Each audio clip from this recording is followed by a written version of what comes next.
I ring the doorbell. This is it. I'm really going to do this. My heart is thudding in my chest. Fear is fighting hope for control of my thoughts. I don't think I actually heard the doorbell ring. Should I push the button again? What if it's broken? Maybe I should knock. I don't want to seem impatient, but what if no one knows I'm here? The girl answers the door. I give her the flowers, and I invite her out on a date.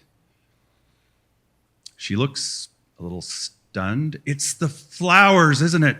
After the concert tickets, I couldn't afford daisies, much less roses. I got her a little arrangement of dried wildflowers instead. In a moment, growing horror, I realized that she may have mistaken the dried wildflowers for a handful of dead weeds.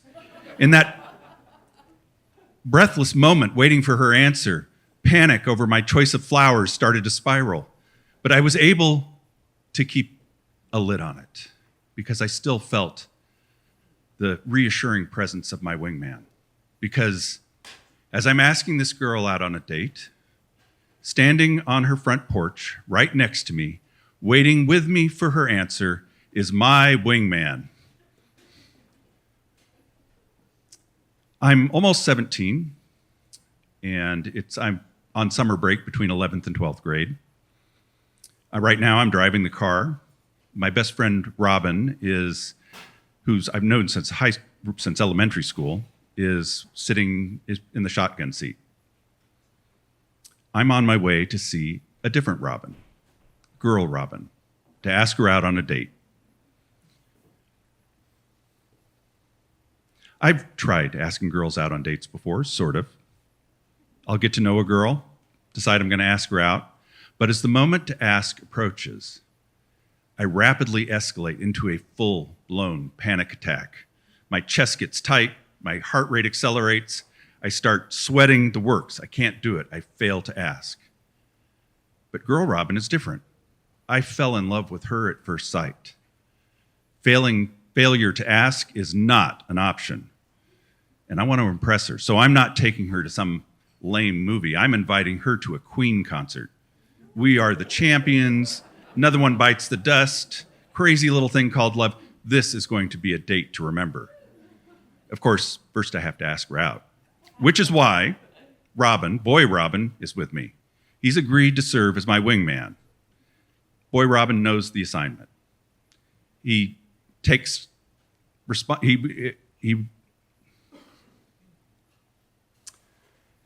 he understands my anxiety. He acknowledges the significance of the gravity of my situation as I feel it. And he's here to support me. With all those things together, I'm able to stay calm enough to reach my destination. I park near her house. The next thing I know, I am standing on her porch. I ring the doorbell. This is it. I'm going to do this. My heart is thudding in my chest. Fear is fighting doubt for control of my thoughts. Girl Robin opens the door. I hand her the flowers and ask her out on a date. After a breathless, panicky moment, she says yes. I can't believe she said yes. We talk about some stuff and then we say goodbye. Well, girl Robin and I talk about some stuff and we say goodbye to each other, and boy Robin says goodbye as well. The Queen concert is amazing. It's everything I could have asked for. At some point in the evening, I wanted to have some intimate, get to know each other kind of conversation, but quite clearly not at the Queen concert. That was not the place. In the car on the way to and from the concert, we had a chance to talk, but that wasn't really intimate. It probably didn't help that girl Robin was sitting in the front seat with me, while the back seat was occupied by boy Robin.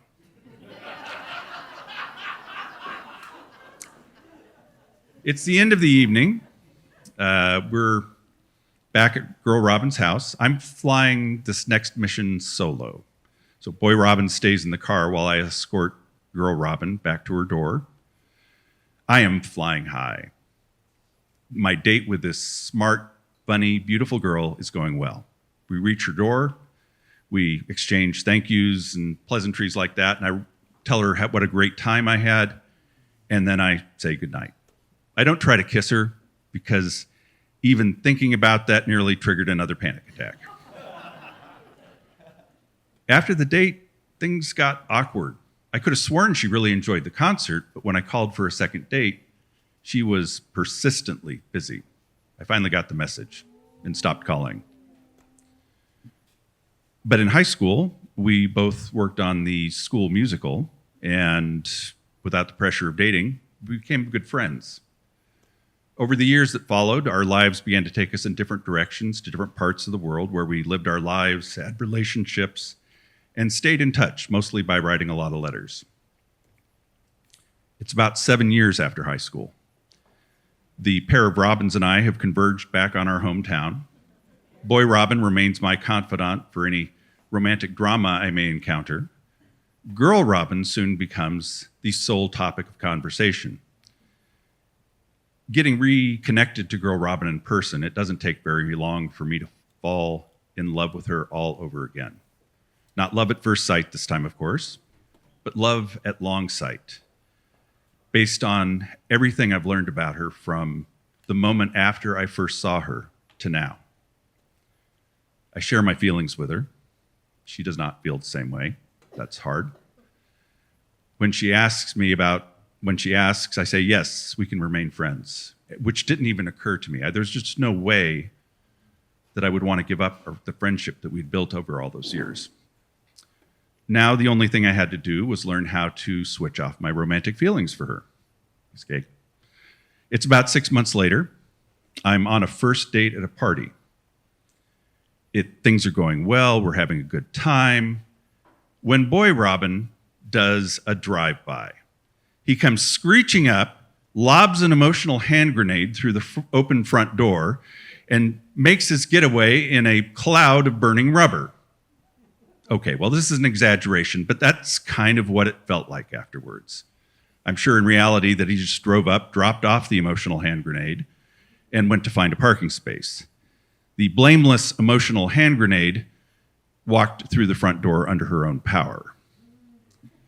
Boy Robin, knowing that I was bringing a date, had invited Girl Robin to the party as a friend without telling me. No warning. I saw her walk through the front door, she smiled, and I was undone. Hard things were laid bare. I was still very much in love with her. I lived in hope that she would change her mind and fall back in love with me. And the fact that those two things were true made the fact that I was on a date right now kind of problematic. And in a flash of clairvoyance, I could see in the near future that I was going to be in big trouble with my date. Things went downhill from there. My date went home with someone else, and I left soon after. After the party, I was thinking thoughts about Boy Robin. But the truth was that by inviting Robin to the party, he'd done something for me that I hadn't been able to do for myself. He forced me to be honest with myself. And to be honest with myself, I'd been living in this fantasy where Girl Robin was going to just suddenly fall in love with me for some reason, and that wasn't happening. I needed to return to real life and start living my real life again. And that meant destroying my friendship with Girl Robin. I couldn't hang out with her. I couldn't talk to her, exchange letters with her, because it's the only way I knew that I'd be able to get over her and move on with my life. After I talked to her about it, I felt like I had to force myself to do anything, including breathing.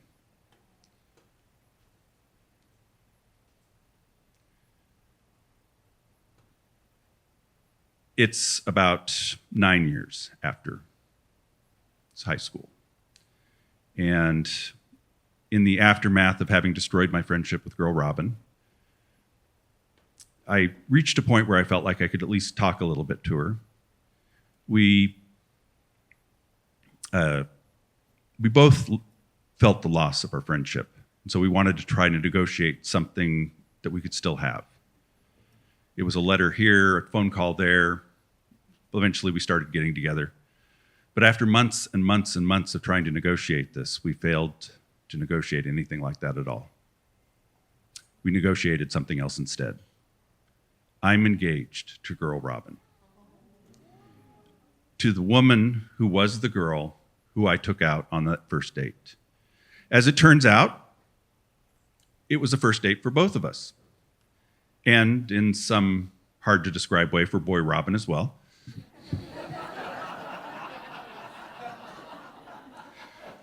Given who I was marrying, there was really only one choice for my best man, and that was my best friend and former wingman, Robin. Because, well, he'd known us the entire time. He'd come on our first date with us. And because he'd known me so well, sometimes better than I'd known myself. And because when I needed him, he was there. No matter what, no judgment, and ready to do whatever needed to be done. Boy Robin was a stellar best man and very generous. For our honeymoon, we were planning to take a scenic drive up the Pacific Coast Highway in our not at all scenic Ford Escort that had seen better decades. When Robin learned about this, he made us a generous offer. He said he wanted us to take his virtually brand new black Mustang 5.0 convertible on our honeymoon. If you're not familiar with these cars, that's a huge upgrade over a Ford Escort.